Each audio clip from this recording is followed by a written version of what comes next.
I was going to try to look better today now that we are doing like little clippies. Yep. But I decided like if you want to know what I look like when I'm planning your wedding, this is it. This is what it is. This is reality. I have been really into makeup tutorials lately. Oh, how very 16 years old of you. Yes. And so, well, it's all really funny because it's like makeup tutorials for people over 40. Yeah, they're like move your eyelid up off of your Yes, exactly. So I'm totally into that. And it's I know not everybody is into that kind of stuff, but like I just think it's Yeah. fun. So I'm like, oh, Yeah. fuck it. Yeah, that's Whatever. awesome. It's like your creative expression. Mm-hmm. I'm also trying to get dressed every day. Wow. I know, like get dressed and like look nice. Like I went to the grocery store wearing like high-heeled sandals the other day Okay, why? because I really like clothes and I like fashion and I have a bunch of clothes that I never get to wear that I really love because I don't go out all the time to have an opportunity to wear this stuff. I don't go out, period. That's what Megan wanted to say. Yeah. So I was looking at my clothes and I was like, if I ever want to wear these freaking clothes, it has to be now because otherwise I'm going to be 70 and I'll be like, oh, I wore that jacket twice and I love that. So fuck it. Yeah. I I'm love that. wearing the sparkly shirt to Yes. the library and I don't care because I like it. It makes me feel good and Yes. I don't care what this says about me or what this says about our society. I know what it says about our society. It shouldn't be like this, but I will tell you, if I have to leave my house and go run errands or go do anything, if I look good, it makes my day so much easier. People open doors for you. People answer your questions faster. People treat you better if you look better. And that is just a bottom line fact of life. And I'm going to use it to my advantage.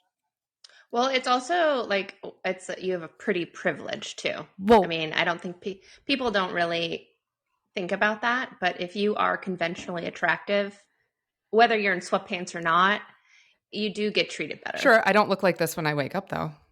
I'll tell you that. I do. This is what I look like.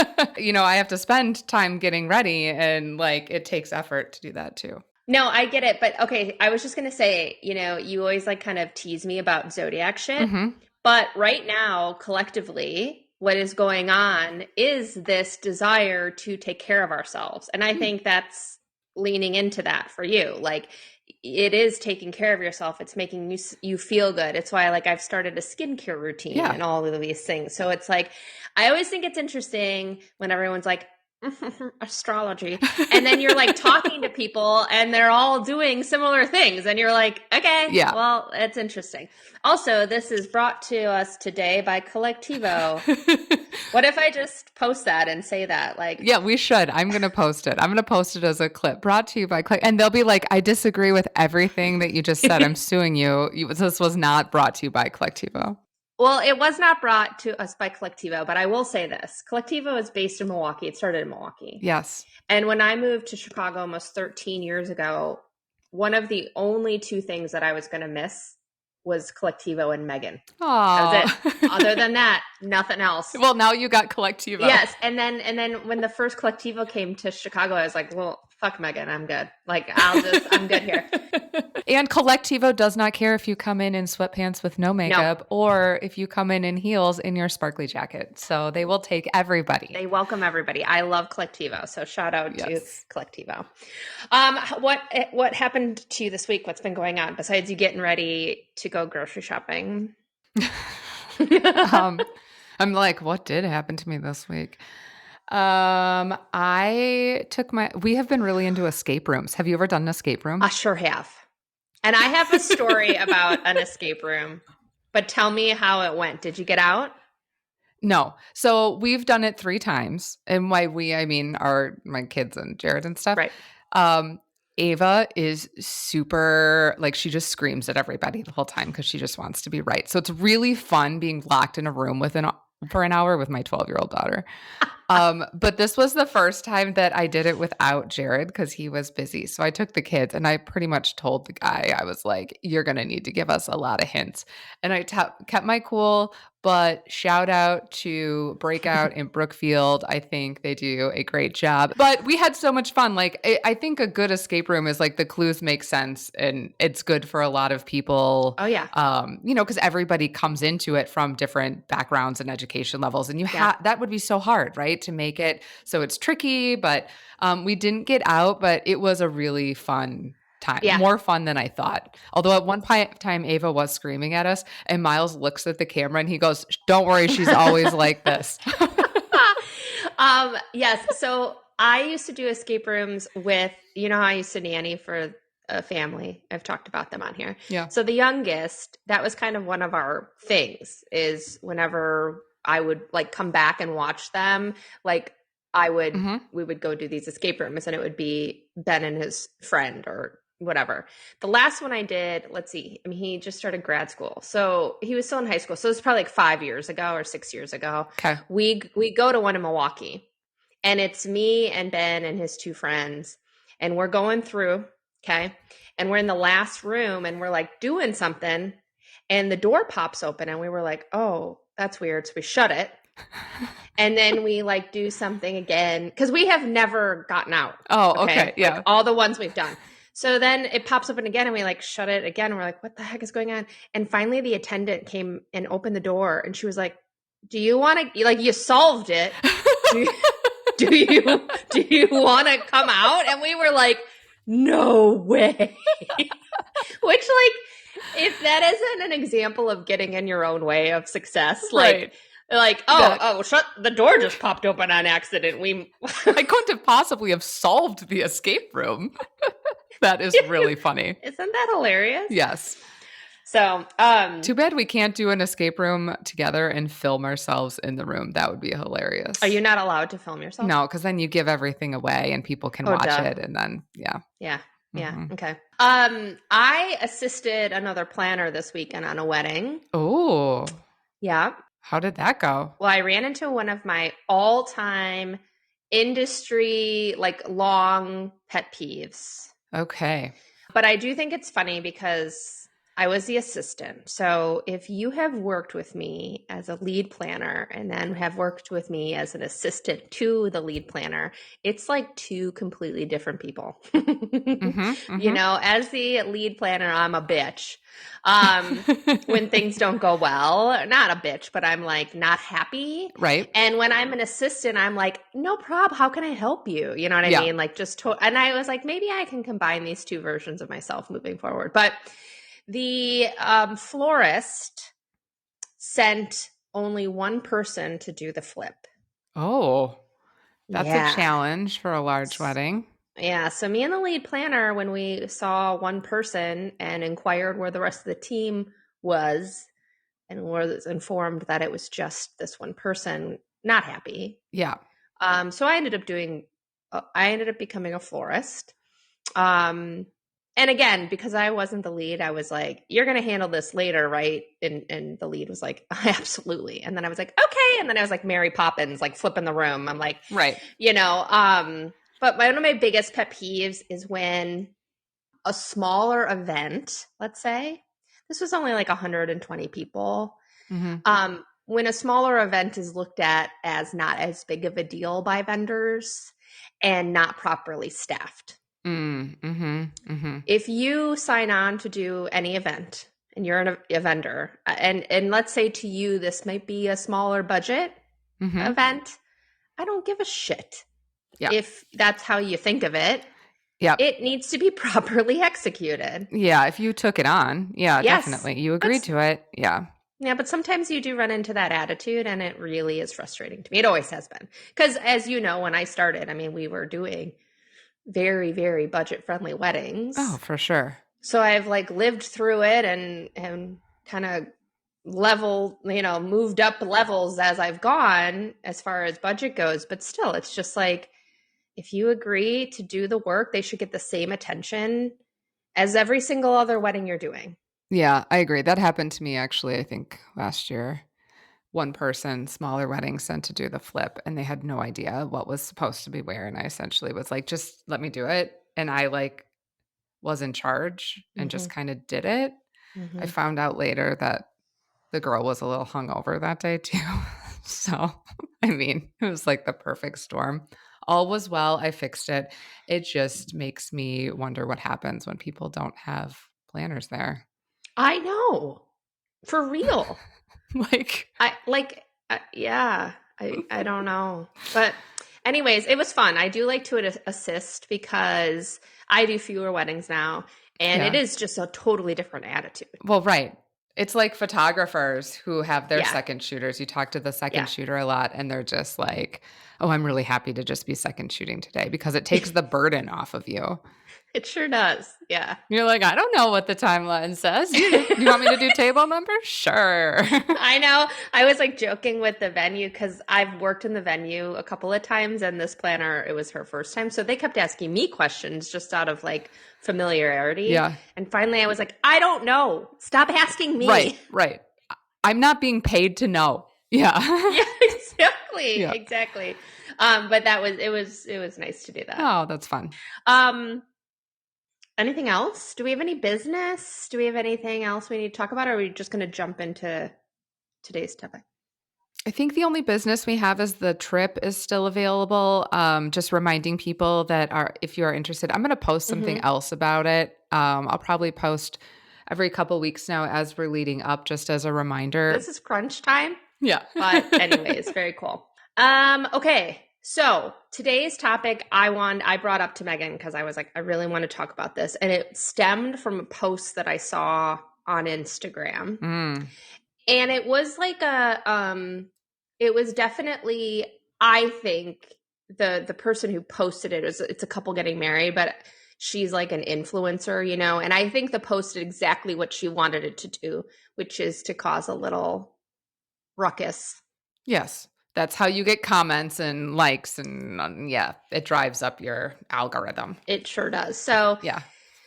this couple posted that they had just received a invitation quote for $3,500, and to them that was very shocking.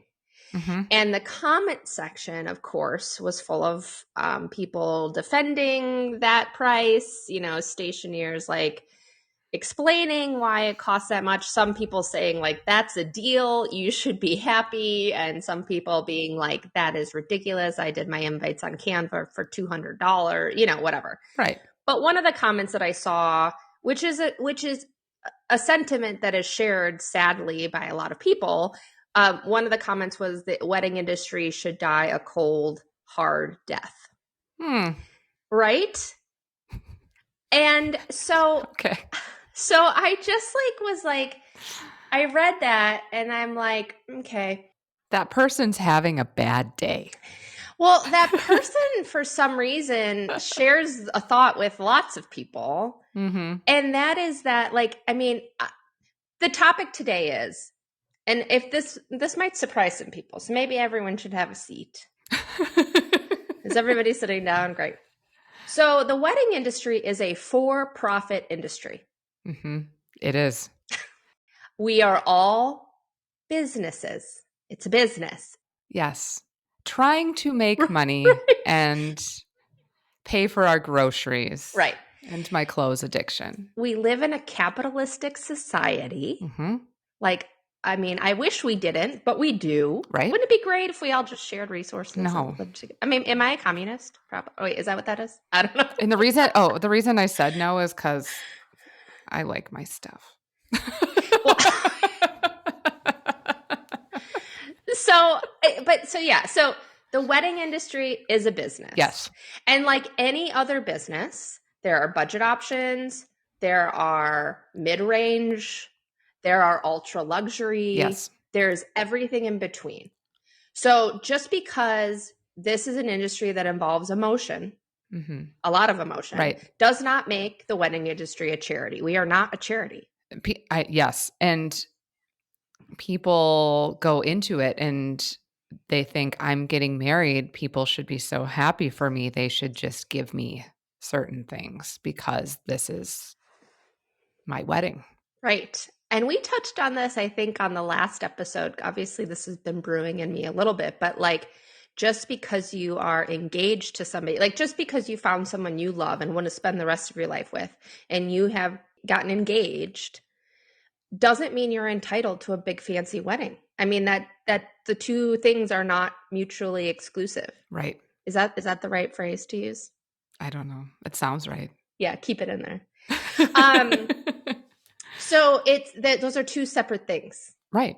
You know, I tell my couples all the time it costs $60 to get married in Chicago, to get a marriage license and go to City Hall. $60. Oh, it costs more in Milwaukee. Does it? What is it? Yeah, marriage license is 110. Okay, they really want to make sure you are serious in Milwaukee. In Chicago, they're like, it's fine. So if you want to get married, it costs you $60. Right. What you do to celebrate that marriage is a completely different story. Yeah. So a lot of us, I think, well, not I think, many of us, the majority, without doing any research, I'm going to spit out a estimate, Yep. but most of us are small businesses. Right. I mean, unless you're booking a huge hotel chain or something, or, you know, Minted. Yeah. We're small businesses, and what we charge is a reflection of where we live and the cost of living. Yes. We're businesses again. Yes. So that is something you have to keep in mind. Yeah. I just think it's crazy that people were making comments on there like, well, I got my stationery for $500 from my local place. It's like, yeah, but you could be in Nebraska. Like, Right. that doesn't mean anything. Right. You can't compare. It's apples to oranges. Totally. And it's also priorities. Yes. So I will say that most of my couples do not prioritize I mean, we're using invitations as an example Right. here, but they don't care about invitations. So we don't often, I mean, not every wedding. Some people do care about them, but they choose to invest their money in other areas. So the person who was like, the industry should die, I want to know what she spent on her wedding dress. Yeah. Because I'm like, there are people who will spend, who have like quote unquote budget weddings, but will still spend a lot on their wedding dress. Right.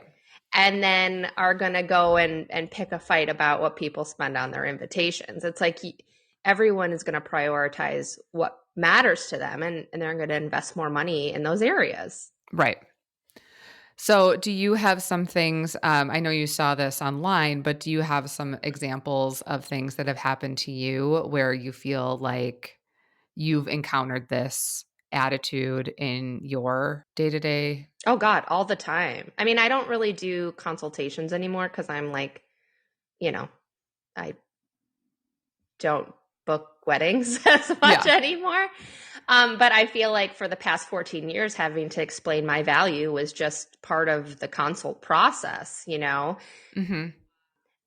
I think another point to be made about just the industry itself, of course, like saying there's budget to high luxury options, is these are professionals as well that are at different levels of their career.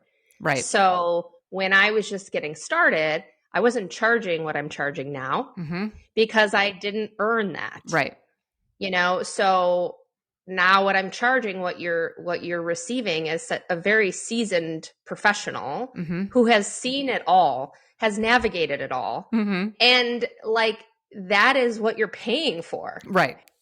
But yeah, I would say I've spent a lot of time. I used to spend like most of the consult just educating. Yeah. You know, like, this is why you're paying this. This is why it costs this much. Now I'm like, fucking, if you don't get it, like, I'm not going to do it. Well, are you talking about in the beginning, like when you were deciding if you were going to work with somebody, like educating people about the value of your services in particular? Yep. Yes. So I do not do that at all anymore either. I was talking to somebody recently and I just told them, I'm like, I don't sell myself anymore.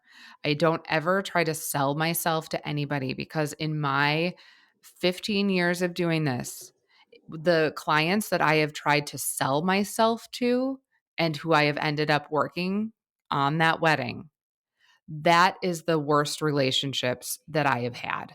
because they didn't really understand the value of my services to start. And on the most extreme, it's almost like they're trying to prove you wrong the whole time, that Yeah. they didn't need you. Yeah. And it's just, well, because they're, in the beginning, you're like, well, I'll do this, and this Yeah. is why Yeah. you need me, and da da da da da. And everybody wants to be right. And so they're just like, what I said, they're essentially trying to prove to me, oh, well, I could have done this myself, right? It's like, Yeah. okay, fine, but you're still, whatever. It's a whole thing. I do not sell myself. It's like the best clients are the ones that come to me, and you can tell immediately because they're either like, we're looking for, we know we want a planner. We talked to the venue. They said we should get a planner. We're totally on board. I'm not saying you have to know 100% that you want to work with me in particular. You just need to come into it knowing that you for sure want to work with a planner. Yes. And then the consult can help decide if I'm the right fit. I'm Absolutely. not selling you on planning services. Totally. Yeah. Yeah. I no longer do that either. But I'm guessing, again, we are in a different market. And I would say that still most of the businesses in the industry have to do that continuously. Like have Oh, to absolutely. spend time being like, well, this is what you're paying for, and this is all those kinds of things. So yeah, I think it's still pretty normal. And it's also, I have found to be a very, and this ties into, we're a small business and it's a for profit. Um, Nobody trusts us. No. Like nobody trusts anybody in the wedding industry. Right. They all think that we're trying to scam them all the time. Not me in particular. I'm generally speaking about wedding industry stuff.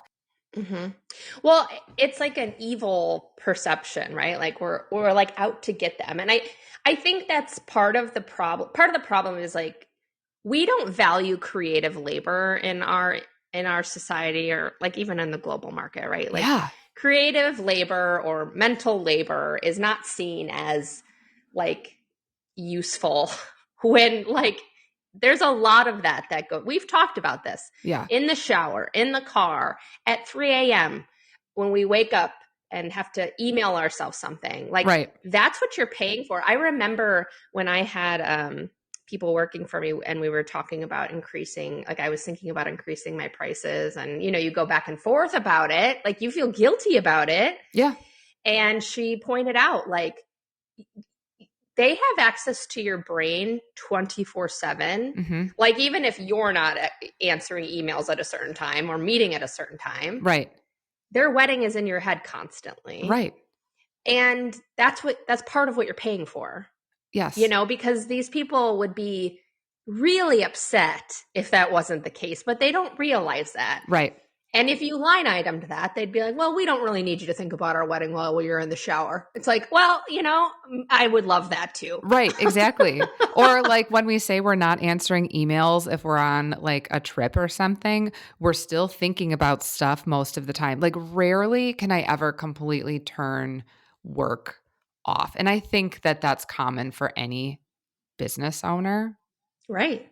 But in the wedding industry, as you mentioned, the emotions are so high. I think that load of other people's emotions, it's easy to say like, oh, I don't internalize that, but you do. You do. Yeah. Yeah. That's why we're Totally. having dreams about your wedding. Yeah, exactly. Well, okay, so prior to this lifetime, I mean, like still for real, I was alive. Yeah. But I was in insurance. Mhm. Actually, when you and I reconnected, I was working in insurance. Mm-hmm. And I hated it because people hated me. Like I would call people to wish them a happy birthday and they would like yell at me and hang up on me. And Yeah. I'm just not built for that world. Right. Right. So, but it's so funny to me because there's a lot of similarities. Because if you think about it, like nobody wants to pay for insurance, Mm-hmm. or nobody wants to, lawyers also have like a bad rep too, right? Mm-hmm. But as soon as you need one, you want a good lawyer and you want a good insurance plan. Right. And not to say like, of course, like the wedding industry is different, but there is that similar like about it. Yeah. It's like, well, as soon as you get married, you want good service. Right. Like Right. I don't care what you're paying. if even if you're paying Canva $250, you want the invites to come back and be good invites. Right. So it just drives me crazy because I'm like, it's the same as a car. If you went to buy a car and you went to the Lexus dealer, Mm-hmm. um, versus the, anyways, you know what I mean? Like, Yeah, you're not going to expect to pay the same no, price. You're going to know going in. Yeah. or get the same service. Or get the same service or the same quality vehicle. Right. So nobody has a problem with that. Mm-hmm. And nobody has a problem with restaurants. They know if they go in an Applebee's versus a 3-star Michelin restaurant, they understand Right. all of, like, those things are fine. Right. But then you get into our world and all of a sudden everyone wants 3-star Michelin service and expertise at Applebee's prices. Yes, exactly. And I was just thinking of all of, there's so many different vendors in the wedding industry, photographers, caterers, florists, and everybody has a different level of how much stuff they have to do on the back end. Like Mm-hmm. planners, okay? So we're working with people the duration of the planning constantly. But as Mm-hmm. soon as that wedding day hits and we say goodbye at the end of the night, except for Jen, who is best friends with everybody, it's peace out. I may never talk to you again. Photographers, they have less on the front end, but hours and hours and hours of editing on the tail end that you're paying for. Mm-hmm. Florists are not just picking up your flowers, throwing them together and tying a ribbon around it. Mm-hmm. They're processing them all week. You're Mm-hmm. paying for the disposal. You're paying for them to pick the wax out of the candle holders and turn it all around in 1 week for the next weekend's weddings. So my point is there's just so much stuff that people do not think about when they're looking at the prices for the wedding and how much Yeah. labor and research and everything. Which vendors do you think, Jen, have the hardest time with people understanding prices? Like in your experience, what questions do you get the most about when the prices come back? Like that people are kind of flabbergasted or have questions about? Decor. Decor. And like that is a bigger problem, right? Like we've talked about this, like the Pinterest and the TikTok and all that kind of stuff. Like, unfortunately, luxury weddings are kind of shown as the baseline. Yeah, online, definitely. Yeah. Yeah, like people see that and they think that's just a wedding. Right. And they're not really realizing that was 300 hours of design, prep, labor, etc., and $25,000, Yeah. $40,000. And when you go into your venue and you've looked at all the pictures of these weddings online, they're not going to say, oh, well, just so you know, when you're looking online, that's not the norm. Any venue, any vendor is going to be showing you their best work. We're not trying to manipulate you in any way. This is a business. I just don't understand it. Ay, ay, ay. There's a venue in town that beautiful photo of this huge hanging piece in this wedding reception area filled with flowers. Gorgeous, right? Stunning. And it was all over. If you Google the venue, that image is going to come up, right? Right. Every freaking wedding that I booked in that place, people were like, I would like to do this. And they'd show me the picture and they've been like, I've been to weddings before here and I've never seen this. And be like, do you want to know why you have never seen that? It's been done once. It's been done once. And just to get it up there, not including the flowers, is like 10 grand. And then they like look like all disappointed. But your wedding is not going to look like every wedding on Pinterest. Those are, yeah, I don't. No. Also, I mean, like I have done some weddings where we have had to start the install the day before. Yeah. And you pay for that. Like a lot, if you're looking at your venue contracts, it says like you have 2 to 3 hours for load in and 1 to 2 hours for load out. And a lot of these TikTok, Instagram images are like 12 hours of setup. Oh, yeah.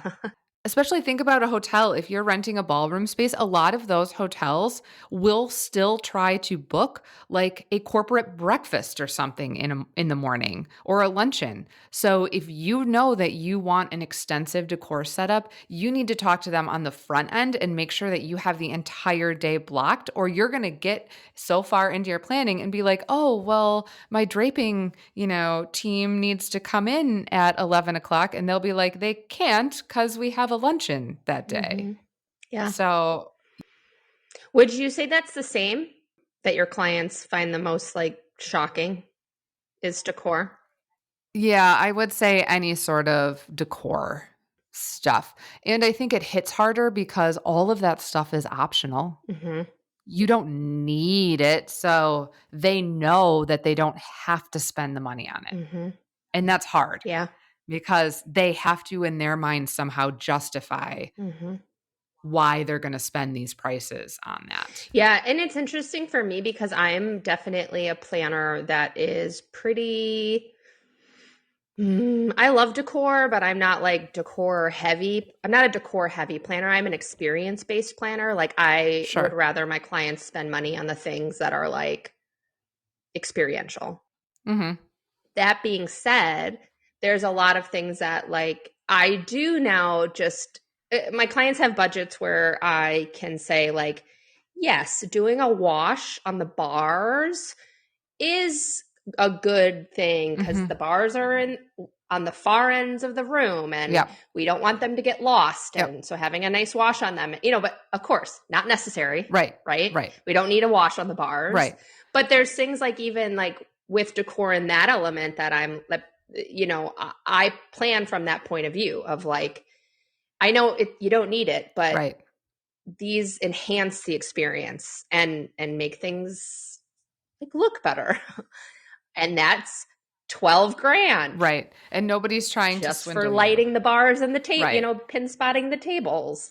Because it takes labor Mm-hmm. Yep. and it takes effort on the front end. You're paying for the Mm-hmm. trucking to get all that stuff there. Most of the time, they have to go up on ladders and lifts, which sometimes are not at the venue and have to be brought in. Yes. The equipment, they had to purchase all of that. Yes, they use it multiple times, but it's any sort of rental. And it's people coming back at the very end of the night many times to take this down. So those people Yeah. also want to be paid a premium because they're working at midnight on a Saturday, not because your wedding is so much fun, because they have to feed their family. Yeah, exactly. Oh my God. So that just reminded me of a story. Okay. Okay. So I did a wedding. This was like 2019. And there's this venue in Chicago called May District. Okay. And I love it. It's a great venue. Very cool, like different, Right. And they have in the back room these shelves that go all the way up to the ceiling. And it is like double decker. I don't know how tall 2 stories are, but like the shelves go all the way up, right? Huge. Yeah. And my clients and I like saw this photo with candles all the way up to the top. Cool. And we were like, this is cool. We got to do this. Yeah. And so we're doing it. Like, we've fallen in love with it. And thankfully, again, I'm a planner. So like, I'm talking to the decor team about this, and it becomes obvious that to do this, we need to bring a cherry picker in. Oh, yeah. Like a ladder cannot make it up to the top. Yeah. And it was such a pain in the ass. I mean, we did it. Right. But we had to pay for the cherry picker, and we had to pay extra to make this happen. And like, after that, both the designer and me were like, never fucking again. Like, if we are ever in this space and somebody's like, we saw this picture. I'm like, I'm not putting this image on my website. Right. Like, if somebody's like, can we do, I'm going to be like, nope, we can do the first 5 rows and that's it. Yeah. Like, because no, it was just such a pain in the ass. And it was one of those things too, where like, we got everything done, but it was like, yeah. Like the last candle was lit before the guests started. Oh God, it was such a pain in the ass. So again, don't fall for the photos or like ask what the logistics are. Right. there's a lot of other things Yes. besides just, oh, we'll just need like, because I bet people would look at that and be like, oh, we'll just need like 50 candles. Right. That's And all I we need. think, and also like, oh, we don't need a cherry picker. Can you just like jump? Or can you hang from the balcony of the top? And you know what I mean? Like, so it's not, again, like it is not like we did have to go back to the client and they did have to pay for that stuff. And it wasn't like we were profiting off of a cherry picker, but like you gotta pay for this shit. Right. So I didn't give you this question beforehand, Okay. so I don't know if you're going to have an example, but I'm just curious. All right. When we were doing a little bit lower budget weddings, or when you've done even I guess it could happen on a higher budget wedding, Mm-hmm. can you think of any examples where your clients have thought that they were paying too much for whatever service, Mm-hmm. and so they decided to go an easier route and it backfired? A less expensive route. Do you have one? I have a couple. Oh, I mean, yes, absolutely. Because the only reason I say that so confidently is like there's a lot of things that I have in place now that I will not. Maybe I can't remember the story exactly, but Sure. it's like no, absolutely not. We're never ordering invites again from XYZ company, like Oh, right. online. Like Yeah. if you want online, we're doing Minted, and that's it, right? It's Right, like, right. um, so yeah, absolutely. Yeah, I have two examples that come to mind and then something that happened recently. So one example is I had a couple one time, and maybe this wasn't because they thought they were getting scammed, but they were probably trying to save money. They had a family friend who was going to make their wedding cake. And the family friend made the wedding cake and it was multiple tiers. But when you see a multiple tier wedding from a professional baker, there's a lot of things that are inside that cake that make it hold up. Like wooden rods. Yes. And this at home baker didn't do a lot of that. And so it essentially was crumbling and falling apart when they were out doing photos between the church and the reception. And when they got back, I had to turn the cake around so that the fallen part was like in the back. And they like walked in and I was like, you need to cut your cake Yeah. now, now. Cause it's like, um, I had another time where way DIY couple. I did not plan the wedding, but I came in at 6 weeks, which can be the worst because people have such horrible ideas and think that they're going to execute them and then think that other vendors are going to come in and save them from themselves. Mm-hmm. So this couple decided that they didn't want to pay for linens from a professional like linen rental place. They were going to Oh order God. them online. From Amazon. I don't know where they ordered them from, but I told them, I was like, you're going to order them and Mm-hmm. it's going to be all creased into squares because that's, Mm-hmm. first of all, it's cheap material, really cheap. Mm-hmm. And then it's Yeah. going to come packaged and it's all going to be folded into squares. So if you are like, they've already done it, right? I'm coming in like a month before the wedding. And I'm like, so you need to unpack all of those linens and Mm-hmm. send them out to a dry cleaner to Mm-hmm. be steamed or something, Mm-hmm. whatever. And so what I was provided with was linens that they tried to iron and steam themselves. And then they got a bunch of wrapping paper, cardboard roll holders, and tried to wrap the linen around on the cardboard roller. Like they rolled it up so that the Do you, creases wouldn't come back. do you know that lady on online that's like everyone's so creative? No, I Do you know that don't. lady? No. Oh, she like that's what I was thinking of because she does that with like online recipes and they're usually like Oh. really gross and she's like, "Isn't that creative?" But that's what I feel like. It's like everyone's so creative. They were like, "You know what we could do? We Yeah. could wrap them around wrapping paper tubes." Yeah. Oh, I'm sure they were like so proud of themselves, but it still looked like shit. It didn't work. Like it all fell apart. I was like, you spent Hmm. so much time Yes. steaming Also, too, one thing I'll point out, well, this made me think of two things, but the one thing I'll point out is like the wedding industry is incredibly wasteful. And like if you care at all about that, spending a little bit of money to have like professional linens that get reused and like Yeah. it helps because to order, 25 linens from Amazon, like what are you doing with those after? Are you throwing them away?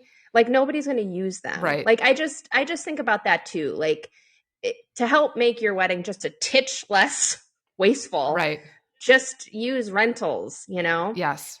Like I don't ever have to bring this up anymore, but I used to have to, and I believed in this even when I first started. But the one area I will tell all couples, and I will preach this from the rooftops, is stay away from photography companies, um, because like you get what you pay for there completely. Mm-hmm. And if there's anything I think a lot of people care about, it is typically their photos, I would hope so. right? Like I always tell people, I'm like, the one thing that you have after this wedding are your photos and your significant other. So I hope you like both of those. right.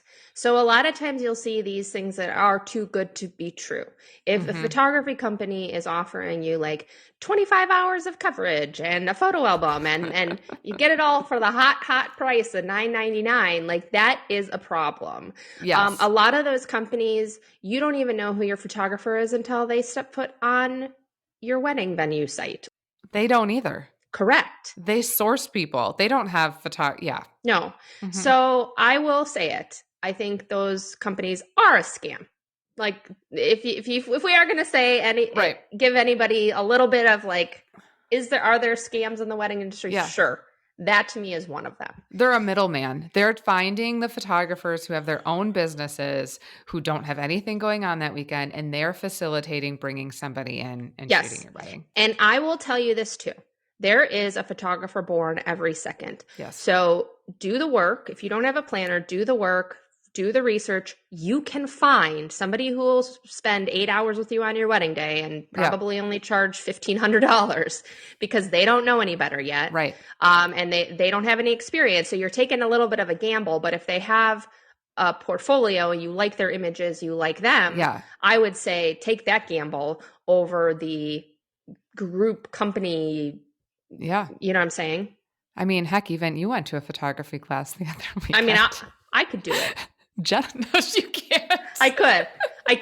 I swear I could do a better job than than the big box. We're not trying to offend any of our other photographer Oh, friends. no, yeah, not actual photographer. And again, you're right. Like some of these people are trying to fill in weekends through the big box, but don't do it because that's such a huge gamble. Like, I don't know. I don't like it. Right.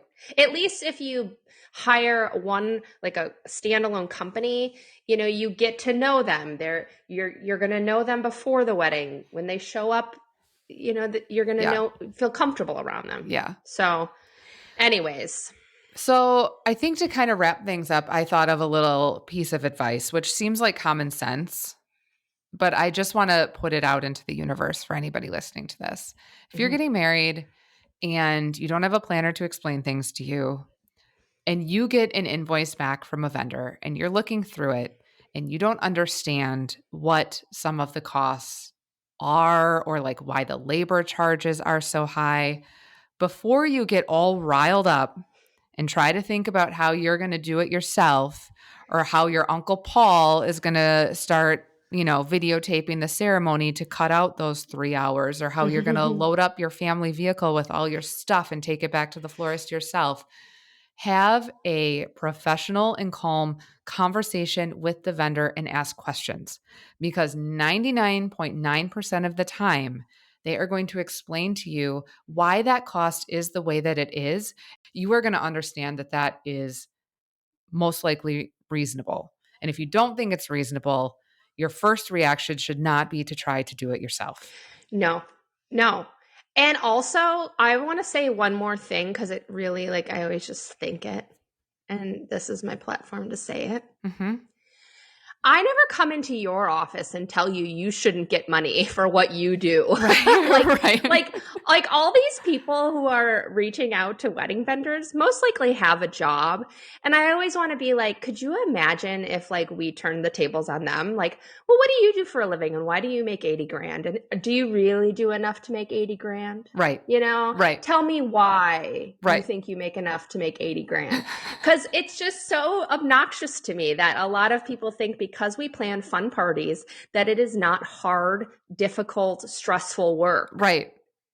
And that we are worthy of what we are charging. Right. Like, you know, if you go and you read, if you get a proposal from me, and you see what I charge and you're like, holy hell, but you go to Google and you see all my reviews and you go to the Knot and you see all my reviews, like I charge that much because I'm worth it. Right. And just like anyone else in their career, as I've gotten along further, so has my salary. Right. It just blows my mind. Yeah. I had a client one time who I did not see eye to eye with all the time. You didn't like? Maybe. Okay. I love when Megan just slightly lets us peek behind the curtain. They had a hard time understanding why I didn't want to meet with them on a Sunday because planning their wedding was so much fun. I remember this client. Planning a wedding is so much fun. Yeah. I'll make tea. Of course it was. This is going to be fun. Why don't you want to come meet on a Sunday? Yeah. You know why it's fun for you? Because I'm doing all the work. Yeah. And I want my Sunday with my family to relax. I mean, it is kind of fun sometimes, but like, just like any job, but it's not fun like it's fun for you. Right. It's different. You're paying me. Yes. And just like any person with a job, we also have lives. Right. We have families, we have hobbies, we have a life. Like Right. we don't work 24/7. Right. Well, we do sometimes, Yeah. but you know what I mean. Yeah, it's just bizarre. I did a consult the other day, and I don't think these people were coming from a malicious place, but this is just a very good example of what we're talking about today. And I don't think they're going to hire me because of my response to this question. But most of the venues up here charge a cake cutting fee. Mm-hmm. If you bring in a wedding cake from another bakery, they're going to charge you a fee per guest. Yeah, people do that here too. It's common. Mm-hmm. Almost everybody does it. Well, because there's plates and everything's included. Like it's plates and cleaning the plates and the servers needed that have to stay past dinner time, and there's there's a reason why that fee is there, but they didn't understand that, and so they said, "Do you think that they would let our moms cut the cake?" I would let them. Oh God, I would love video footage of these mothers trying to cut these cakes and then serve it. And then pick up the plates too? Yeah, please. Oh my God. So I kindly explained how I've never seen that before and why that's not going to happen. And I don't think they appreciated my answer. Maybe I don't know. I'm curious to see how this shakes out. But it's an example, right? They thought like, why would we be charged extra? This seems silly to cut our cake. We are in love. You know? We are in love. Cut our cake for free, please. But it's not just about the action of the cutting of the cake. There's so much more beyond that. It should be called a cake service fee, first of all. Yeah, there we go. Just because cake cutting fee is a little misleading. Right. But this goes back to what I just said. Just ask a question and then explain it. Don't go into it all. Yes. Why would they charge that cake cutting fee? We're going to have our moms do it. It's like, did you ask why they do it first? Because then maybe that might make more sense. It's so interesting that you say that, because on my morning walk today, I was actually thinking about how life would be easier and relationships would be easier if people were just curious instead of reactive. Mm-hmm. Mm-hmm. I mean, I think curiosity could go a long way for a lot of things. Right. The more you know. That was my little life would be better if we were just more curious and not assholes. And not assume the worst, right? Exactly. Yeah. So all in all, the wedding industry is not out to scam you. Right. We just are like you. We need to make money to live. Mm-hmm. And some of us make more money than other people because we've been doing it a really long time. Mm-hmm. There's tiers in this industry, just like any other industry. Right. So don't be mad about that. Like, I always say this. I personally could never, or at least right now, I couldn't afford the weddings that I throw for my clients. I've never been invited to a wedding like the weddings I throw for my clients. I would love that. Same. If any past Yes. clients have a sibling that they want to invite me to the wedding. Yes. I I would can be a love to plus go. one. I'll be a plus one. So but I'm not mad about it. I'm not like bitter No. about it. I'm not like when I got married and had a very like, more simple wedding, I wasn't like mad. I was Right. just like, this is what I can afford and this is what we're going to do. So like, don't assume. You don't know. Right. If you don't understand our industry, that's fine, but keep your rude opinions to yourself. Yeah. Right. And just think about how it would feel if somebody attacked your industry. Right. And if you think our industry is a scam, then just go to the courthouse. Exactly.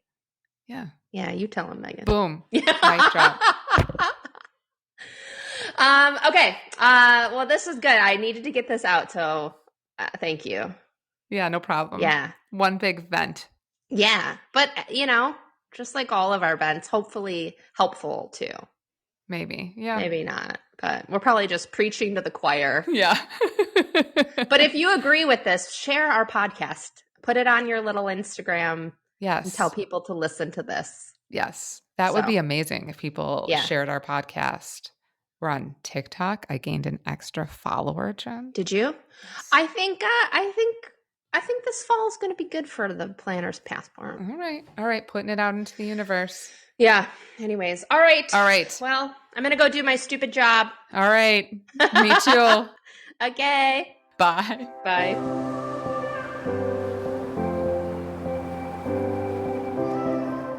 Thanks so much for joining us again this week. If you have a wedding or travel-related story of your own that you would like us to share in a future episode, send us an email to theplannerspassport@gmail.com. And be sure to follow us on Instagram at The Planner's Passport and follow all of our travel and wedding businesses, including We Roam Solo, Dare to Dream Travel, and Dare to Dream Weddings. And please, if you enjoy our show, remember to rate, review, and subscribe from wherever you are listening to this podcast.